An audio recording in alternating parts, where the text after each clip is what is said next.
विद्यार्थी मित्रांनो नमस्कार. SYBSC computer science mathematics paper second semester 4 operations research.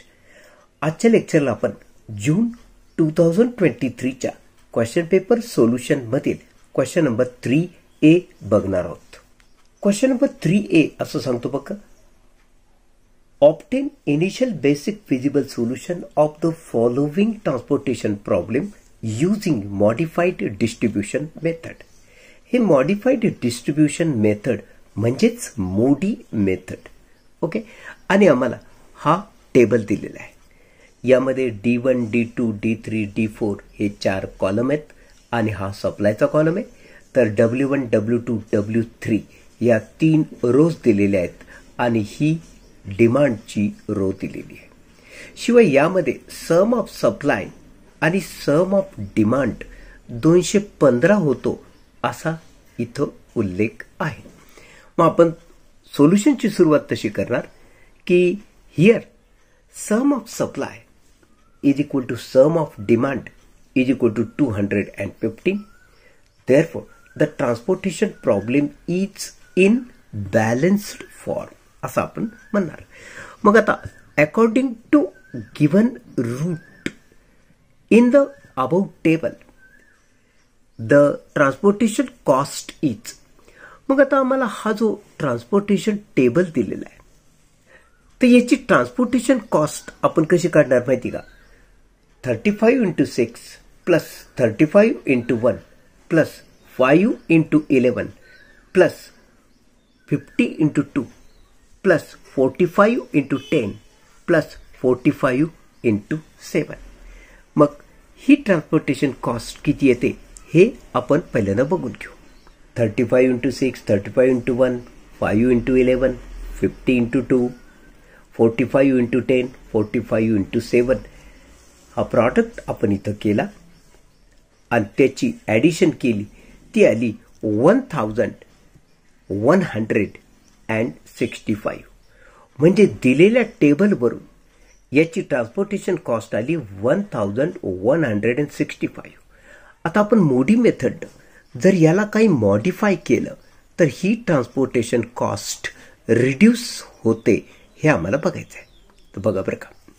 As number of allocation 6, number of rows M ने denote करतो आपण 3, नंबर ऑफ कॉलम्स एन ने denote करतो आपण 4 and M plus N minus 1. इथं किमती भरा 3 प्लस 4 मायनस 1. ही सबट्रॅक्शन येते 6. याचा अर्थ ही सबट्रॅक्शन नंबर ऑफ ॲलोकेशन्स इतकी आली. म्हणून M plus N minus 1 is equal to number of allocations. ही कंडिशन सॅटिस्फाय झाली. मग आपण काय म्हणणार. Therefore initial feasible solution is basic solution. Okay. आता आपण मोडी मेथडला सुरुवात केली. Calculating UI and VJ for allocated cells.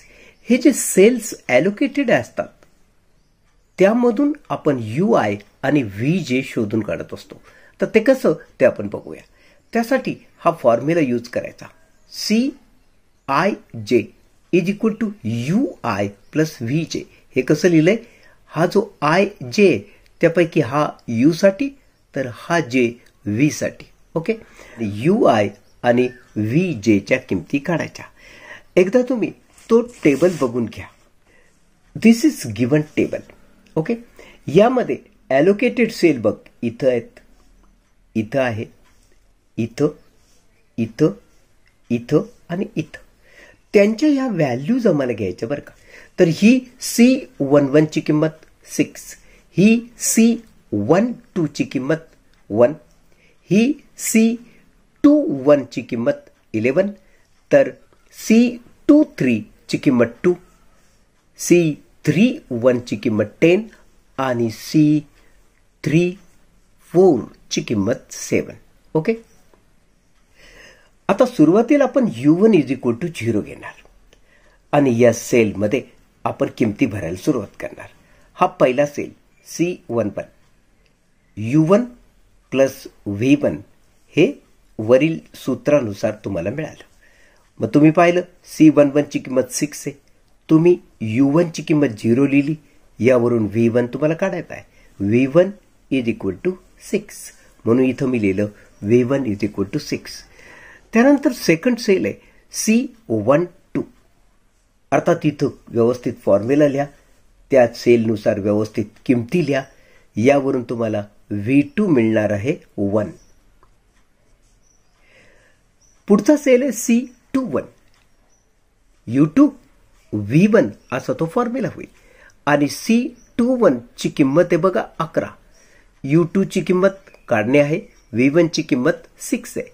अशा रीतीनं तुला U2 ची किंमत मिळणार 11 - 6 that is 5. Similarly C23 formula use केला, किमती भरल्या, तुला यावरून V3 ची किंमत मिळाली -3. मग C31 हा फॉर्म्युला, या किमती U3 मिळतंय 4. का? कारण हा 6 जर इकडे गेला तर 10 - 6 दॅट इज 4. फायनली 34 किंमत भर, यावरून तुला V4 ची किंमत मिळते. हा 4 इकडे गेला, मायनस झाला, 7 - 4 दॅट इज 3. सो V4 ची किंमत 3. थोडक्यात तुझ्याकडे ह्या U1, U2, U3, V1, V2, V4 पर्यंतच्या किमती मिळाल्या. ह्यांचा वापर करून आपल्याला नेक्स्ट स्टेप असते ती डेल्टा आय जे शोधून काढण्याची. तर आता बघ बरं का, आपण असं लिहिणार की कॅल्क्युलेटिंग डेल्टा आय जे, यासाठी तुला नॉन ॲलोकेटेड सेल्स मधील किमतींचा वापर करायचा असतो. हे आपण तक्त्यात तर बघूच या. आणि त्यासाठी हा जो फॉर्म्युला असतो तो असतो delta I J is equal to CIJ minus UI plus VJ. या फॉर्म्युलात तुला या CIJच्या किमती ज्या लागतात त्या नॉन ॲलोकेटेड सेलमध्ये दिलेल्या किमती असतात. ओके, एकदा बघून घे. दिस इज गिवन टेबल. आता आपण डेल्टा आय जेच्या किमती काढण्यासाठी ज्या सेलमधील किमती वापरणार आहोत ते या आहेत. इथं ॲलोकेट केलेल्या संख्या नाहीत, त्या सेलचा आपण वापर करणार आणि त्यामधील या किमती. फॉर एक्झाम्पल ही C13 ची किंमत झाली, तर ही C14 ची किंमत झाली, ही C22 ची किंमत, ही C24 ची किंमत, ही C32 ची किंमत आणि ही C33 ची किंमत. ओके, या किमती तुम्ही त्यामध्ये सबस्टिट्यूट करणार आणि डेल्टा आय जेच्या किमती काढणार. तर पहिला नॉन ॲलोकेटेड सेल कोणता आहे? 1, 3, म्हणजे फर्स्ट रो थर्ड कॉलम. हा फॉर्म्युला त्याचा आपण लिहिला. यामध्ये तुला ह्याची किंमत 9 दिसत होती, बाकीच्या किमती तू व्यवस्थित भरल्यात. V3 ची किंमत आली आपली -3 आणि अशा रीतीनं हे मायनस होणार plus. So 9 + 3 that is 12. So delta 13 ची किंमत झाली 12. नेक्स्ट नॉन ॲलोकेटेड सेल आहे 14. सो डेल्टा 14 ची किंमत काढूया. फॉर्म्युला बघ, व्यवस्थित लिहिलाय, किमती भर, याची किंमत, याची किंमत, याची किंमत भरली, हे सॉल्व केलं, -3 येणार आहे, म्हणजे 3 - 3 दॅट इज इक्वल टू 0. पण डेल्टा 22 ची किंमत काढायची तुला. C22 मायनस U2 V2 यांच्या किमती भर. याची किंमत 5, याची किंमत 5, याची किंमत 1, 5 + 1 that is 6. So 5 - 6 that will be -1. Next non allocated cell second row आणि फोर्थ कॉलम मध्ये आहे आणि त्यात हा फॉर्म्युला आपण लिहिला. याची किंमत, याची किंमत, याची किंमत लिहिली. तुझ्या लक्षात येतं 8 मायनस ही ॲडिशन सुद्धा 8 दॅट विल बिकम 0. मग डेल्टा 32 काढायचा आहे. फॉर्म्युला लिहिलाय, याच्या किमती भरल्या. या सगळ्या किमती नीट मागं बघून घे. 5 ही ॲडिशन येणार आहे, 12 - 5 दॅट इज इक्वल टू 7.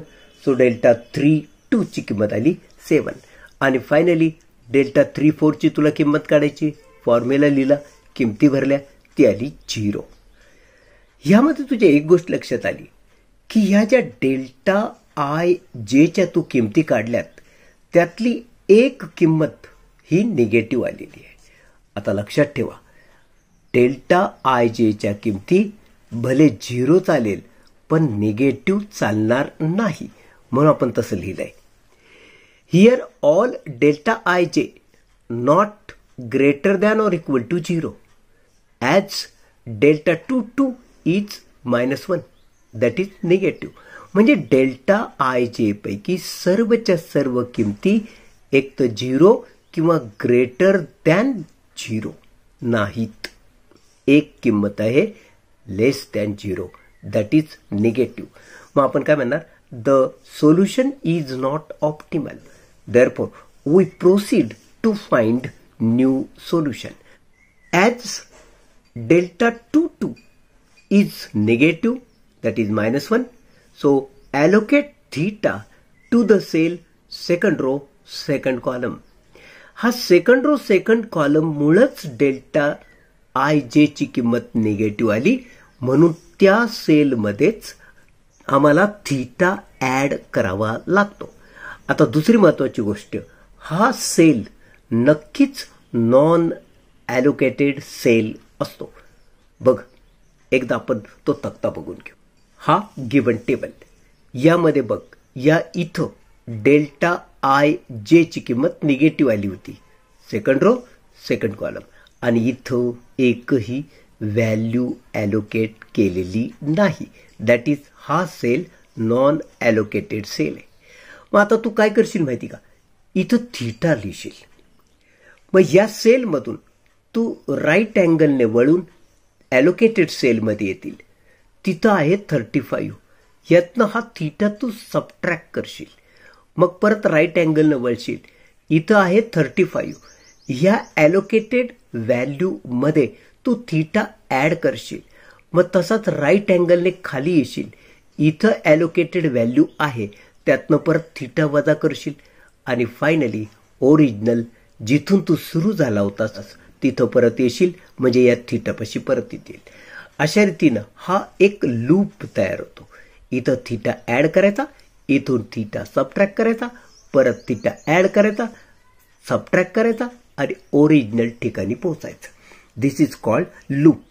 मग आता हेच कसं लिहिलंय ते बघून घे. हा तो सेल आहे सेकंड रो सेकंड कॉलमचा, त्या ठिकाणी मी थीटा ॲड केला. मग या सेलमधून राईट अँगलनी इथं आलो, हा सेल आहे 1 2 चा, म्हणजे फर्स्ट रो सेकंड कॉलमचा, तिथं 35 संख्या ॲलोकेट होती, त्याच्यातून थीटा मायनस केला. मग राईट अँगलने वळलो, इकडं आलो, या ठिकाणी सेल आहे 1 1, तिथं ॲलोकेटेड संख्या होती 35, त्याच्यात थीटा ॲड केला. मग राईट अँगलने परत खाली आलो, इथं सेल आहे 2 1 that is second row first column, आणि तिथं संख्या होती 5, त्यातनं थीटा मायनस केला, आणि परत ओरिजिनल थीटा या सेलमध्ये सेकंड रो सेकंड कॉलमच्या सेलमध्ये मी परत आलो.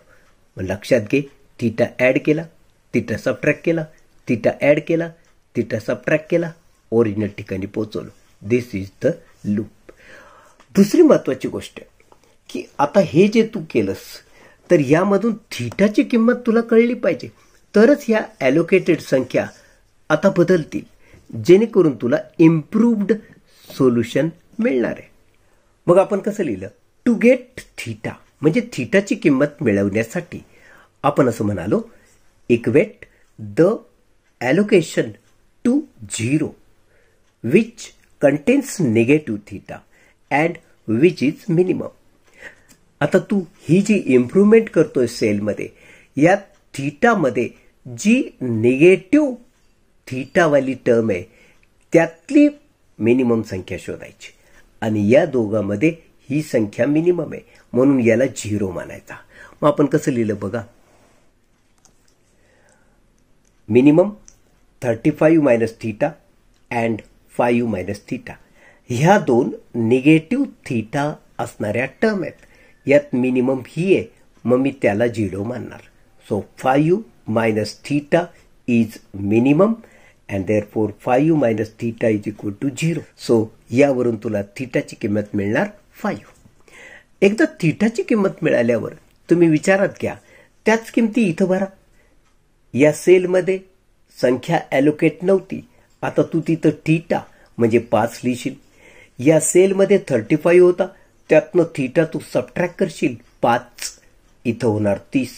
या सेलमध्ये 35 प्लस थीटा असं तू लिहिलं, थीटाची किंमत 5 आहे, सो 35 प्लस 5 दॅट इज 40. आणि फायनली इथं 5 मायनस थीटा होता, म्हणजे 5 मायनस थीटाची किंमत पण 5च आहे, म्हणजे 5 मायनस 5 होणार 0. म्हणजे हा जो सेकंड रो फर्स्ट कॉलमचा सेल आहे तिथं तुला 0 किंमत मिळाली. याचा अर्थ इथं तू काहीच लिहायचं नाही, हा आता नॉन ॲलोकेटेड सेल होणार. ओके, मग आपण असं लिहूया, the improved basic feasible solution is given in the table below. खाली जो आपण टेबल बनवला, हा सुधारित टेबल बनवला, यामध्ये आपल्याला इम्प्रूव्ड बेसिक फिजिबल सोल्युशन आपण कसं दाखवला, तर या थीटाच्या किमती लिहिल्या आपण. थीटाची किंमत 5 आहे, म्हणजे 35 मायनस थीटावाली टर्म होणार 30, 35 प्लस थीटावाली किंमत होणार 40, आणि 5 मायनस थीटाची किंमत जर 0 होणार तर या सेलला आपण 0 सुद्धा लिहायचा नाही. आणि अशा रीतीनं तो इम्प्रूव्ड टेबल तुमच्यापाशी असं तयार होणार. इथं होणार 40, इथं होणार 30, इथं होणार 5, हे बाकी जसंच्या तसं राहील, ह्याच्यात काहीही चेंज होणार नाही. ह्या ज्या ॲलोकेटेड किमती आहेत त्याला आपण काहीच नाही केलं, मग त्या तशाच राहतील. फक्त आपण चेंज कुठे केला, 1, 2, 3 आणि 4 या सेलमध्येच आपण चेंज केला. तो की थीटाची किंमत 5 मिळाली म्हणून या किमती ॲटोमॅटिक बदलल्या. म्हणजे मगाशी हा ॲलोकेटेड सेल होता, आता तो नॉन ॲलोकेटेड झाला. आणि अशा रीतीनं आम्हाला आता हे जे मिळालं सोल्युशन ते ऑप्टिमल आहे की नाही पहिल्यांदा याची टेस्ट घ्यावी लागते. आणि ती टेस्ट म्हणजे अर्थात परत आम्हाला UI आणि VJच्या किमती काढायच्या आणि त्यानंतर डेल्टा IJच्या किमती काढायच्या.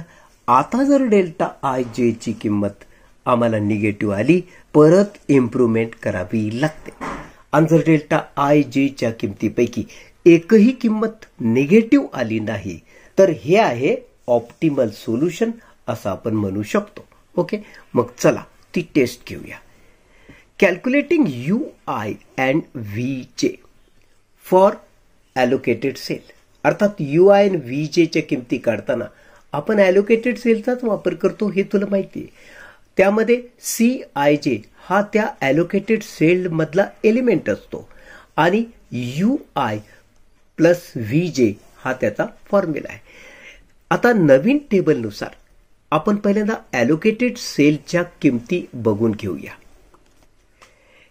इथं हा C11 6 आहे, इथं C12 1 आहे, इथं C22 5 आहे, इथं C23 2 आहे, C31 10 आहे आणि C34 7 आहे.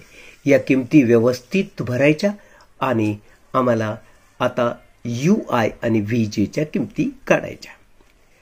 अर्थात use formula CIJ is equal to UI plus VJ. हा पहिला सेल ॲलोकेटेडचा तो आहे 1-1. त्याच्या किमती इथं मी भरणार. U1 plus V1. तुम्हाला माहिती आहे U1 सुरुवातीला 0 घेतात.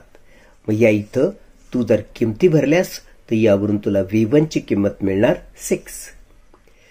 त्यानंतर सेकंड ॲलोकेटेड सेल आहे 1-2 म्हणजे फर्स्ट रो सेकंड कॉलमचा.